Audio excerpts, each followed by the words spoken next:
lui, il était entre guillemets à la manœuvre, à la commande de, c'est comment, je sais pas comment est-ce qu'on peut dire, des personnes qui étaient avec lui. C'est lui qui commandait la jeune garde lors des événements qui se sont déroulés. Donc dans tous les cas, il va être inquiété, hein. C'est-à-dire qu'il était à la tête d'une milice violente, dissoute, alors que normalement il devrait être ailleurs, mais ça c'est négligeable, encore une fois. Notre Jordan qui prend tout son temps, mais qui plante les clous du cercueil de la France Insoumise.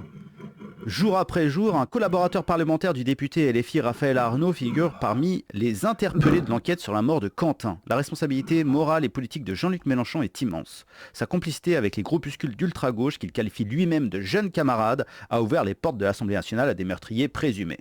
Ouais.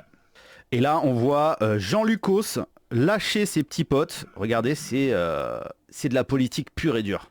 Et il les a poussés, il les a excités, il les a nourris, il les a caressés, il les a embrassés. Et aujourd'hui, il les poignarde. Vraiment, c'est magnifique, c'est un cas d'école.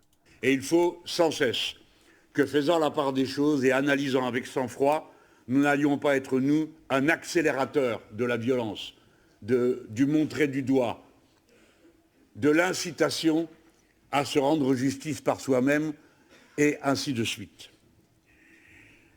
Dans les événements que nous avons vécus, j'ai dit une première fois que nous l'avions accueilli avec d'abord sidération.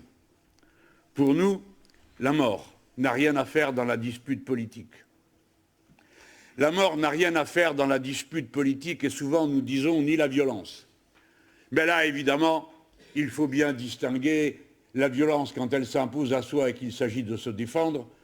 Comme le djihad défensif, c'est exactement la même chose. Ok, quand on est attaqué, on va se défendre. Ok, bon, vous voyez, très bien, mais qu'est-ce que ça vient faire dans une histoire de meurtre avec des mecs qui ont tabassé un mec au sol? Je veux dire, comment il peut se permettre de ça? De se affronter et attaquer ce que nous ne voulons jamais faire. Et de même, dans la violence, qu'elle soit défensive ou offensive, je le dis en notre nom à tous les coups ne sont pas permis. Ah bon? Nous qui avons protesté contre le fait que des policiers borgnent volontairement 32 gilets jaunes.